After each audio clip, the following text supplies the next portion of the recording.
Please put up your names and numbers for the attendance purpose. Dr. Marji.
Topic का नाम तो बताओ.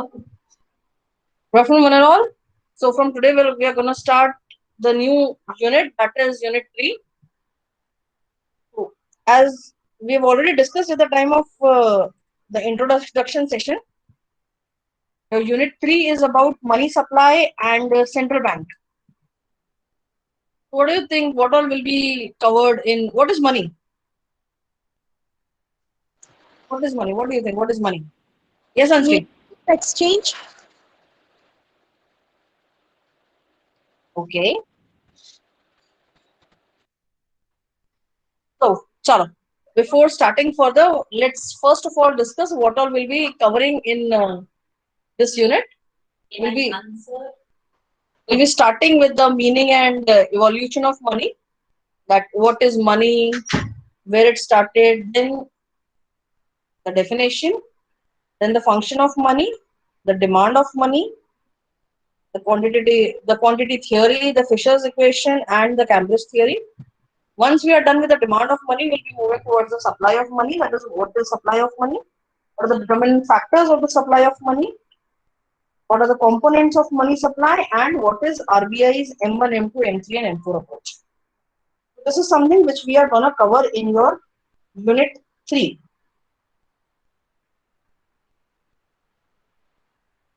How many of you have already studied money in your 12th standard? Ma'am, me. Me too, ma'am.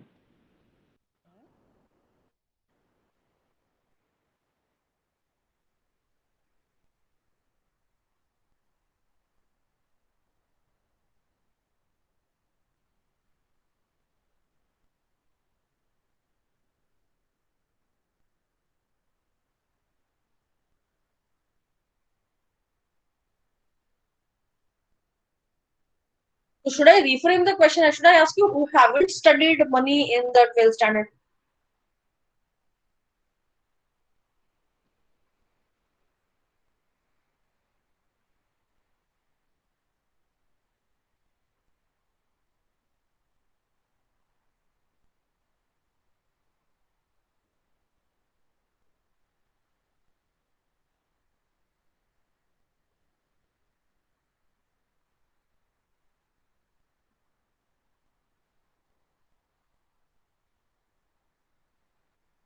No such candidate.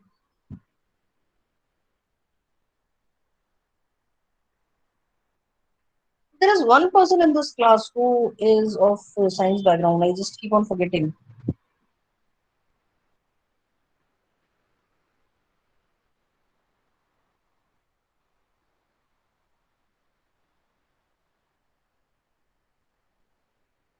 Okay.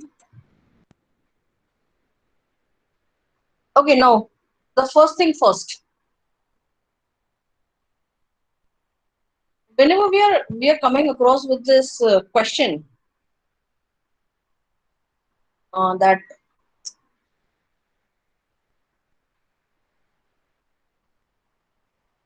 what is money? What proper reply can we have?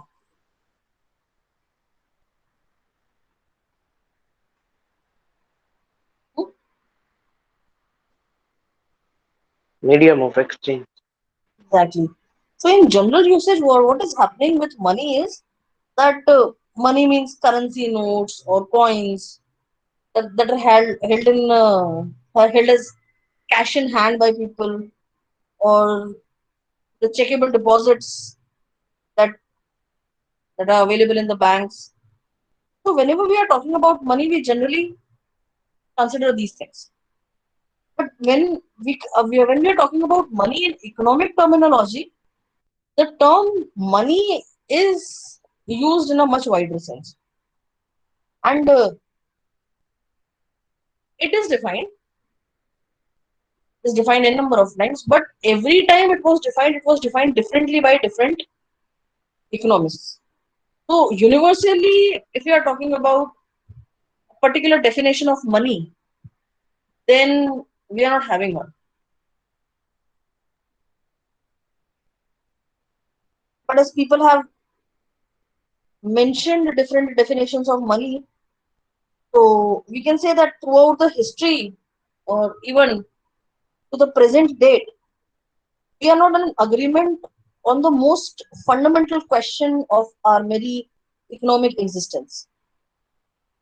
And this most fundamental question is, what is the most fundamental question?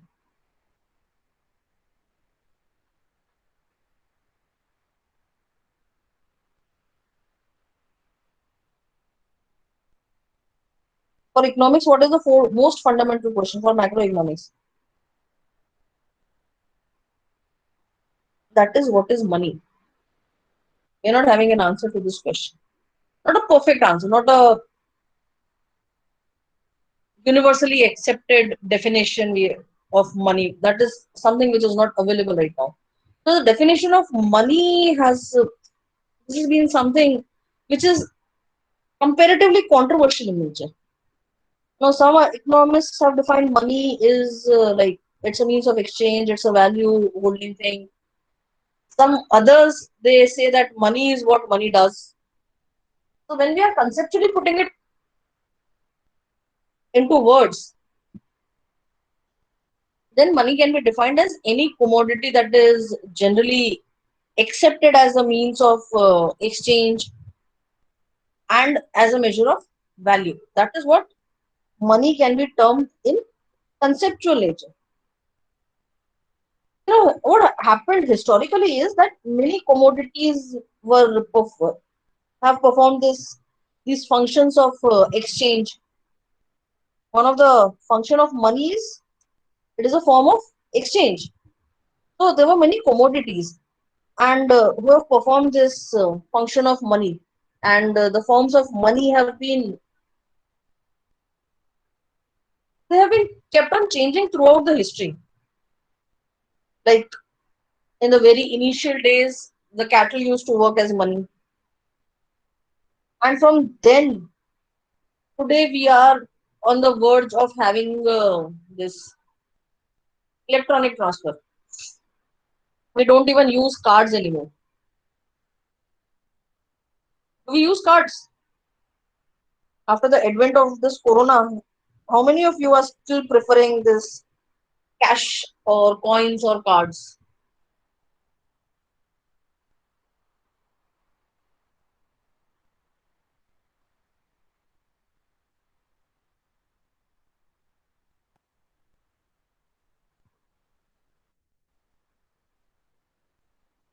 I'm expecting I'm audible to you all. Yes, ma'am, you are audible. So I've just asked a question that after the outbreak of corona, how many of you are still preferring cash, coins, and cards?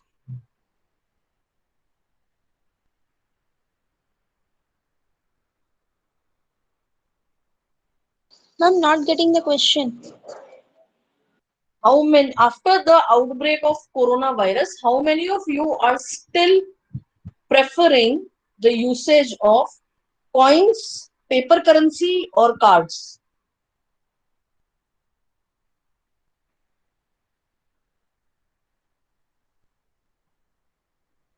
Come on, this is a very simple question. Many of still. I'm asking about you.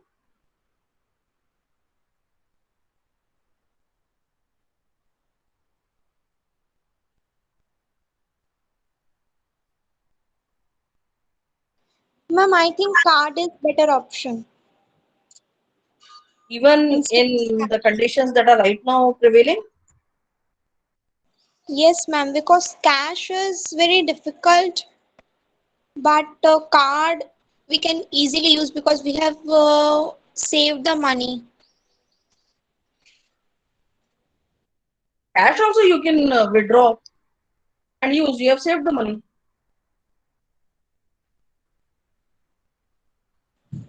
But ma'am, in Corona, giving cash again, it is inviting Corona. Okay. So basically, that was my question.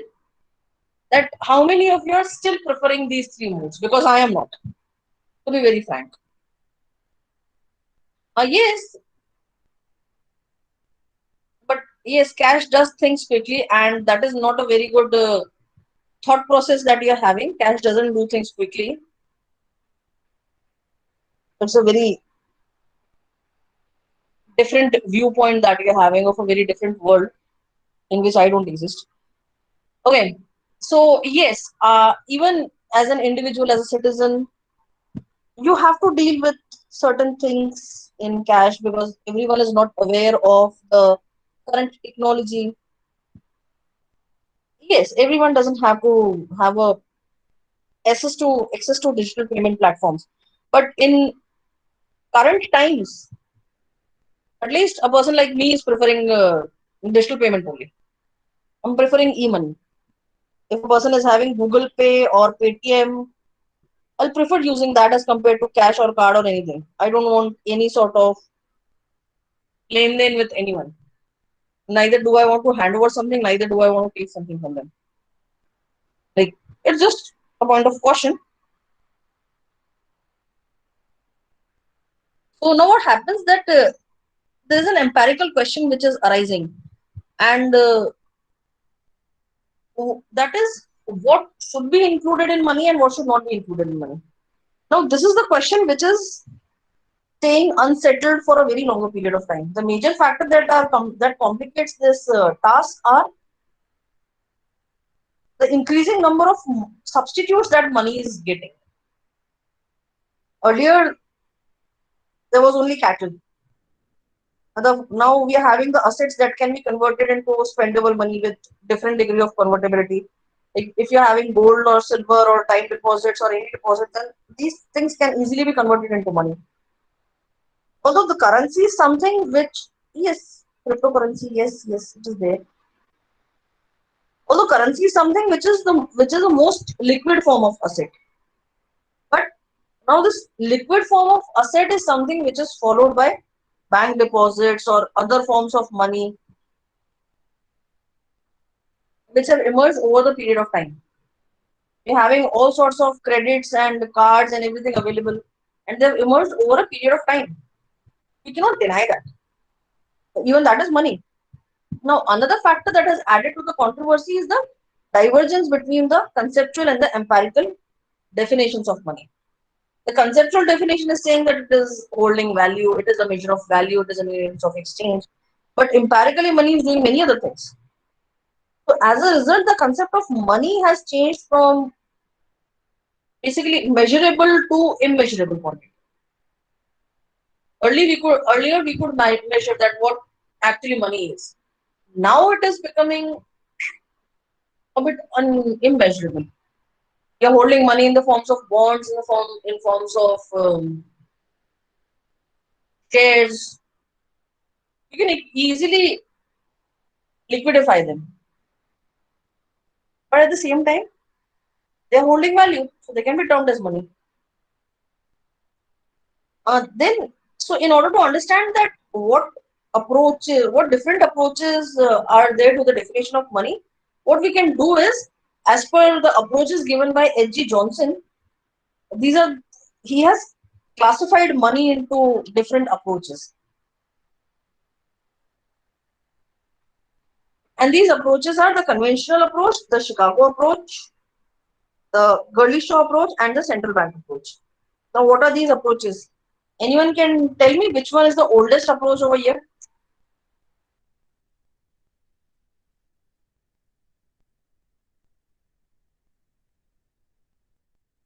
From these four, which one is the oldest approach?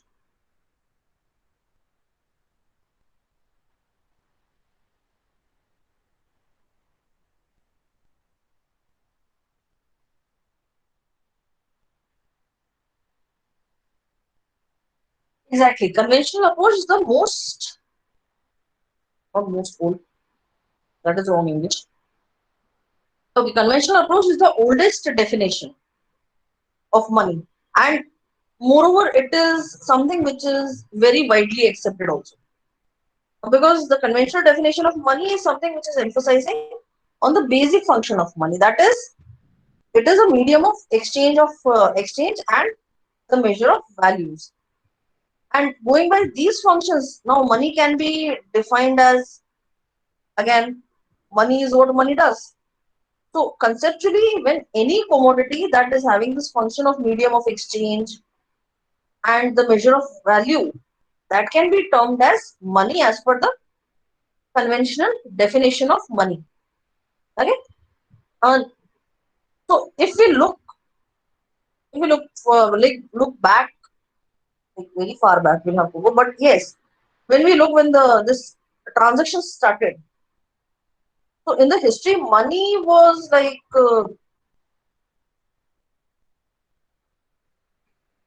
in the form of commodities. Just give me a second. I'll be back in a moment.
Thank you. Thank you for waiting.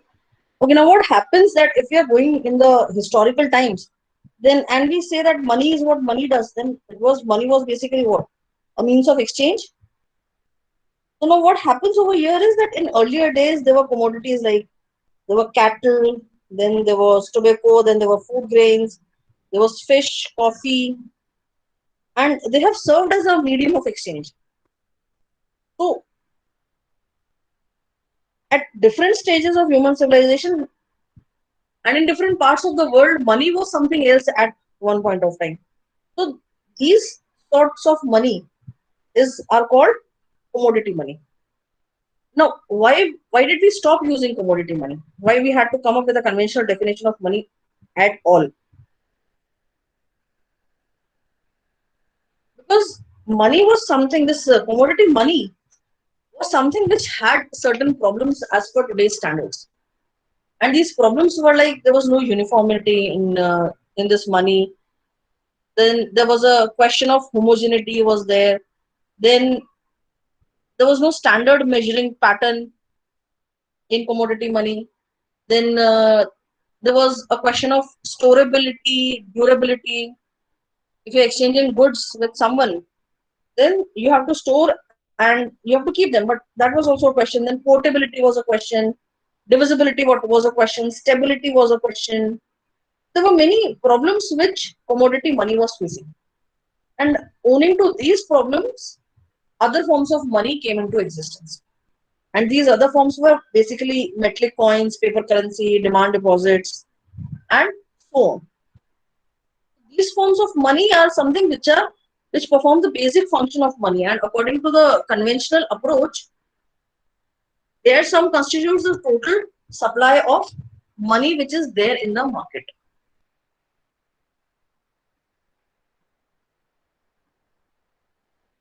When I started this class, you people were 82, now you are 77. Some of you have left.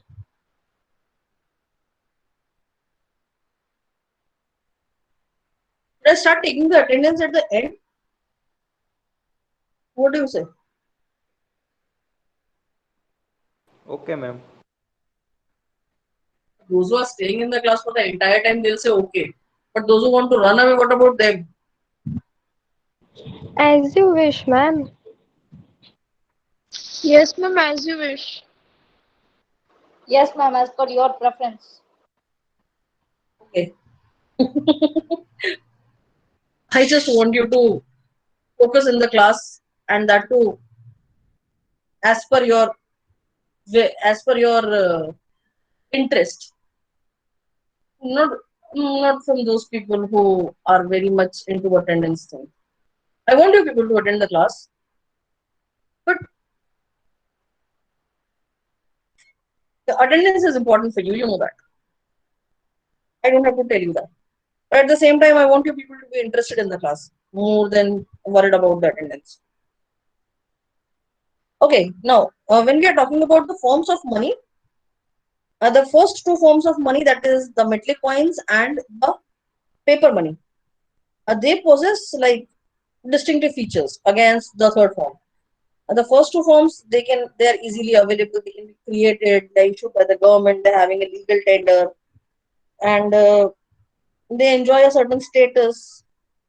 Now, as legal tender, coins and paper currency are not only accepted as a medium of exchange by each and everyone in a particular country, but they're also legally enforceable in order to settle any sort of public obligation.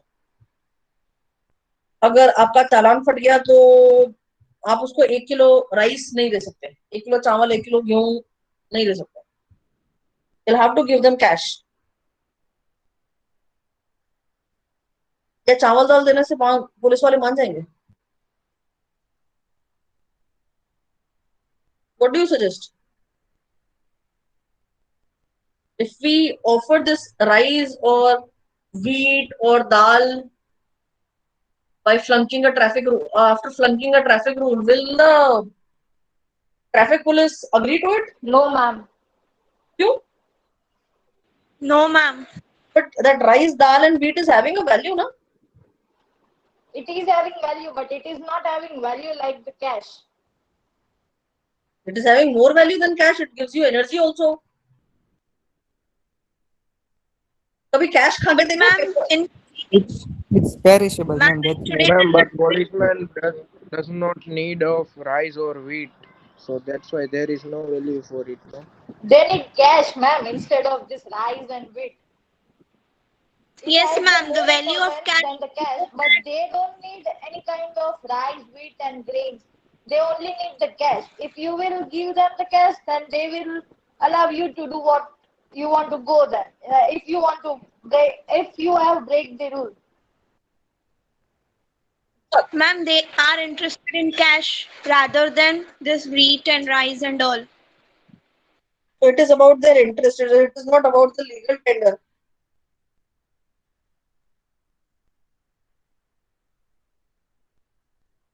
बच्चों practically सोच के देखो. If Ma'am, it's the not the traffic commodity police, of exchange. yeah, exactly. But if And we don't use barter system now. yes, we do not use barter system, and this mode of exchange is not universally accepted. Moreover, just imagine that they are catching 150 people on a same day, and everyone is giving them 1 kg of wheat, or 1 kg of rice, or 1 kg of dal. उनकी गाड़ी में उनके बैठने की जगह नहीं रहेगी, पोटले पड़े होंगे खूब सारे, rice, dal, wheat, and whatsoever a person has desired to give them. वो ट्रक में ले जाएंगे. Okay, yes, ट्रक में ले जाएंगे, लेकिन अभी क्या ना अलाउड नहीं है, तो अपन ट्रक कैंसिल कर देते हैं. Let's try to give them everything in cash only, because the currency has a legal status and it can only be rendered as legal tender money. तो जो भी ट्रक छकड़ा जो कुछ भी बुक कर रहे थे आप लोग पुलिस वालों के लिए, वो कैंसिल करते हैं, and we'll continue. So now these forms of money, now why are we using currency? Because currency is something which is perfectly liquid. You can exchange currency with anything you want. You want pulses, you want grains, you want cosmetics, you want perfumes. Money is available for everything.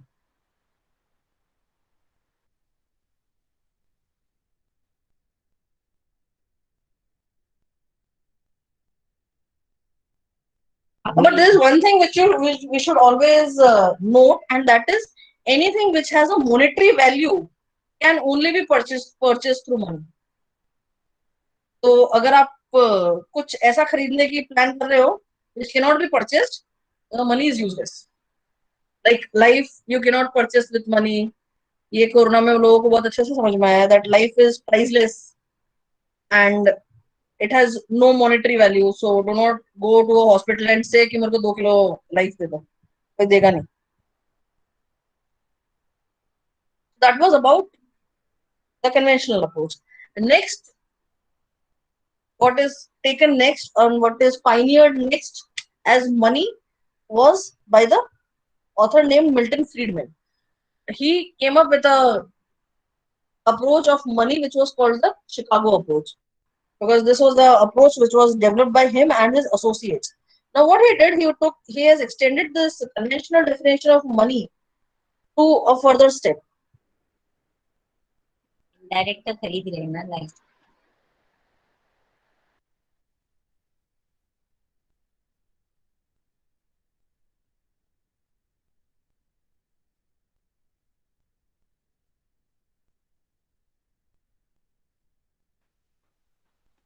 So Ma'am, we'll you are move. not properly.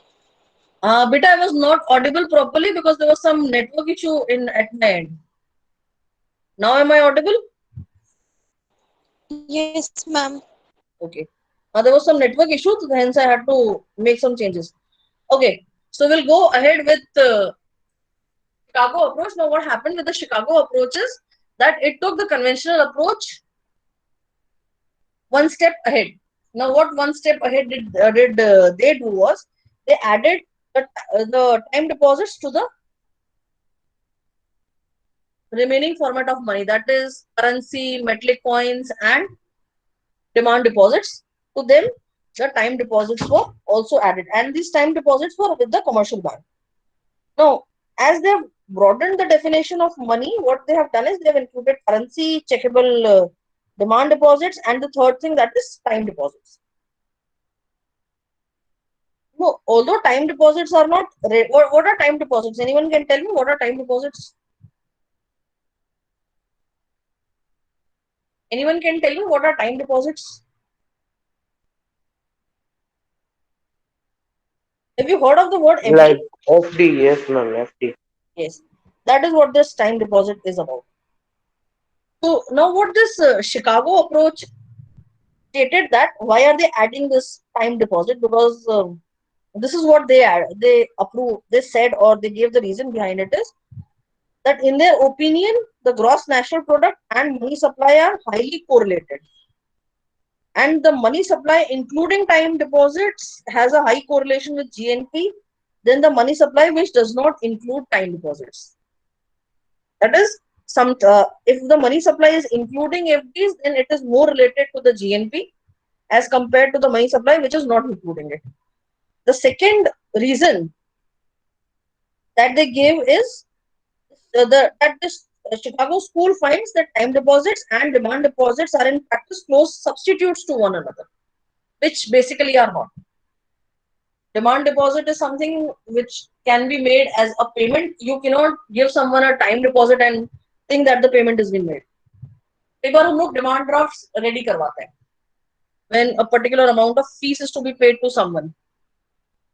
They ask for demand drafts. But have anyone ever asked you for time deposits? No, ma'am. आपसे तो किसी ने आज तक demand draft भी नहीं मांगा होगा, because you are of the generation where swiping the card works or giving a check works. किसी ने मांगा है आज तक डिमांड ड्राफ्ट आप लोगों से? No, Anyone? ma'am. No, ma'am. Okay. When I used to study, we used to pay our fees in demand draft pattern only. We had to get it ready from the bank on the person on the university's name, and we used to deposit it to the university, and whatever remaining is that they used to do it.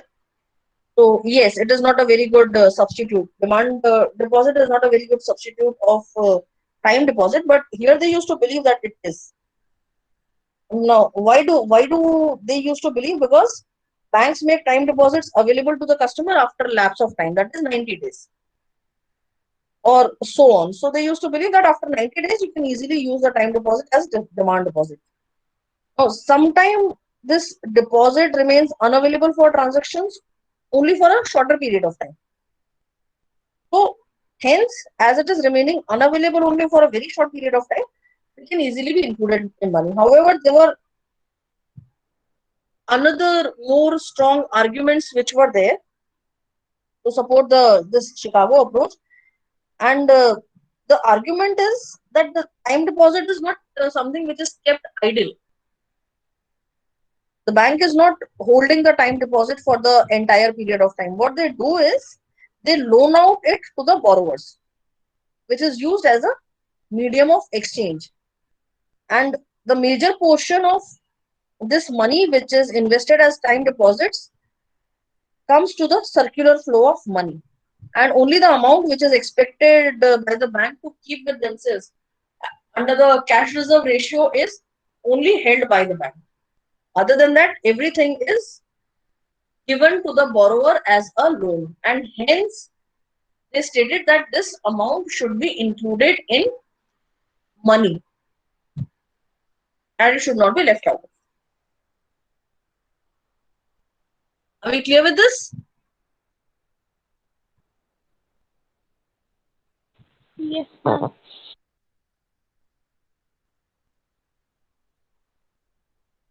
Okay, then further, what we'll do is we'll take the next approach, that is the Gurley-Shaw approach. Now, the Gurley-Shaw approach was the approach which was given, which was attributed by John G. Gurley and Edward S. Shaw. And now they have recalled that the Chicago school is something which recognizes the medium of exchange function of time deposit, because it can be substituted for the demand deposits, and it includes that we should include the time deposit in money. That is what they accepted. Fine. This is what Chicago has given. But the Gurley and this John G. Gurley and Shaw, they went one step further. And what did they do? They recognized the asset function of all the financial claims against the non-banking financial intermediaries. Now, what they did was they emphasized that there is a close relationship between the currency demand deposits, the commercial deposits, the commercial bank time deposits, the saving bank deposits, loans, and savings and loan of association shares, and so on. So, all of which, like all of these, should be viewed by the public as alternative liquid store of value, and hence it should be included in money. So, according to this Gurley-Shaw approach, what happened is that money supply is something which is defined as weighted sum of currency. But can you provide any weightage for any type of currency? I don't think so. They were including everything to money. That is, they were including savings, they were including loans, they were including demand deposits. And while calculating the money, what they said is that the weighted sum of currency of demand deposits and all the deposits and claims against the financial intermediaries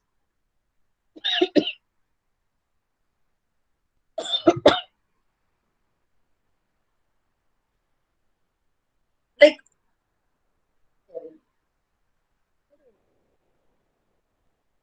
basically what the Gurley-Shaw approach did was they said that we should include each and everything which can be exchanged, which is exchangeable in the market.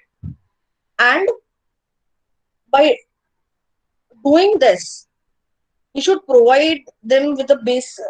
We should be able to determine that how much money is supplied in the market, because this is the approach which we are doing for that only, in order to calculate that what is the total money supply in the market. Now, when they were adding everything, they had this people had this question that how will you calculate the money which is supplied in the market? So they said that on the degree of their substitutability, we will provide them with weightage. That this is a particular weightage which should be given to this particular form of money, and accordingly we'll be able to calculate the money. So here what happened with the Gurley-Shaw approach is that no doubt this approach was theoretically very sound. They've included each and everything. They've included cash, they've included currency, they've included deposits, they've included demand deposits, savings, loans, and God knows what not. Everything which was available in the market with financial and non-financial intermediaries was included in money as per them. And while calculation, they were saying that we'll provide them with the weightages. So theoretically, the definition was very sound.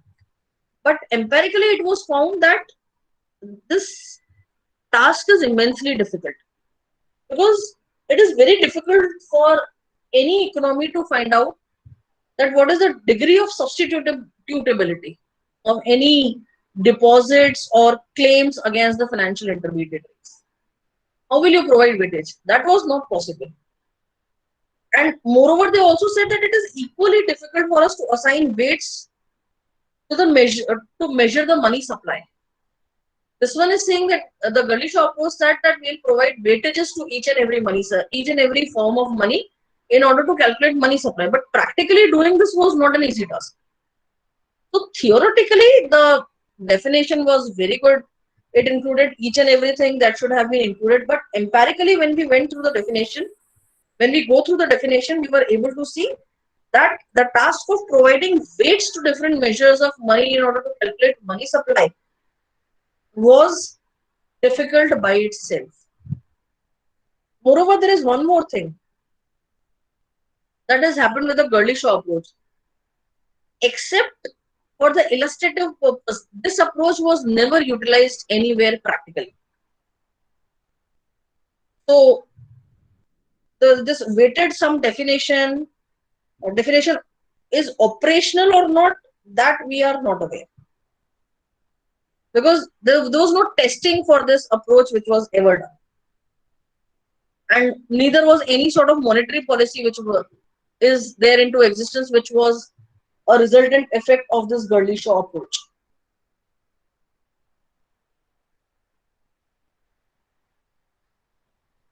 Just a second.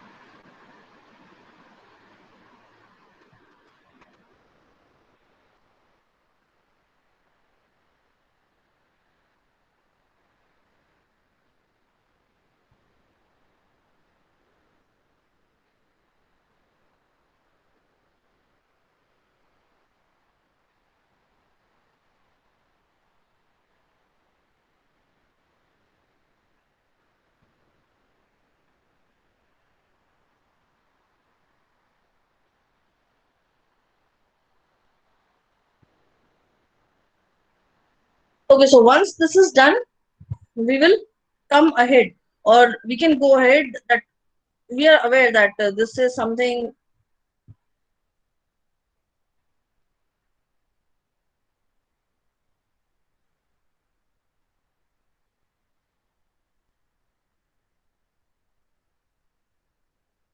Just give me a moment.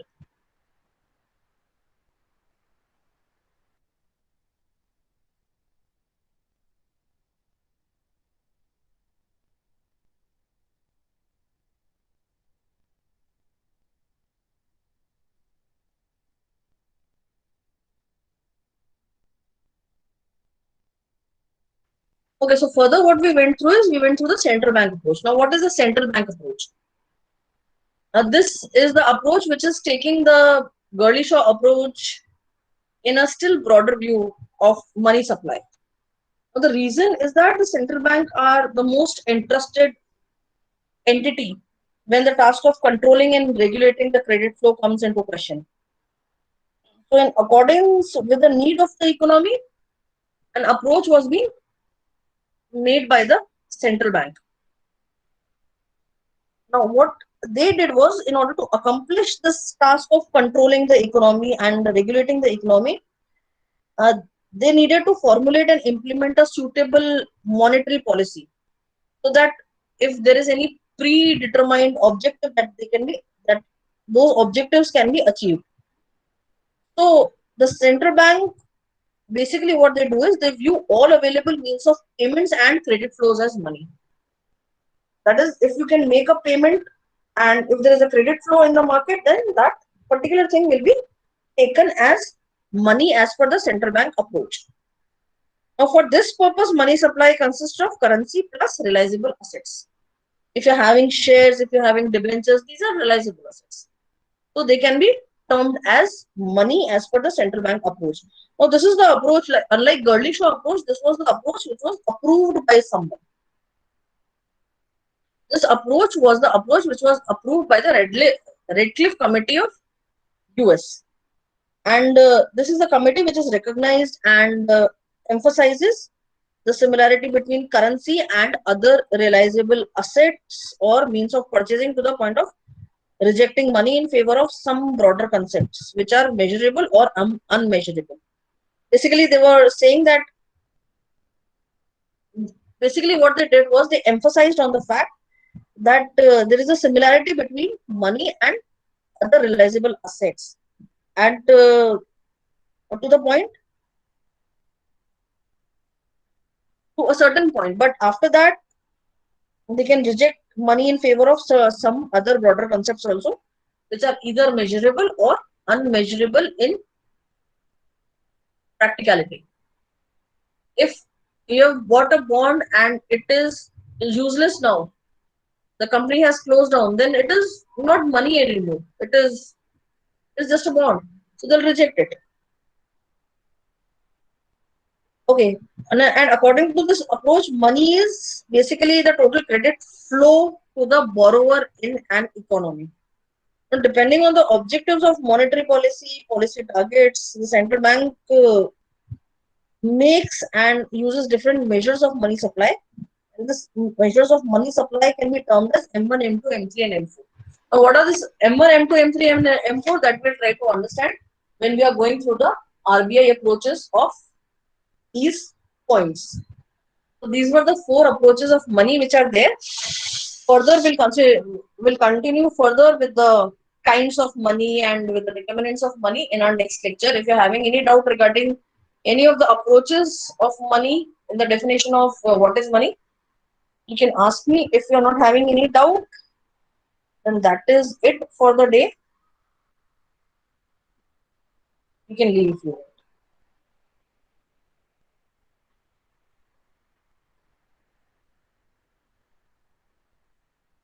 If anyone is left out to make the entry for attendance, they are requested to do that right now.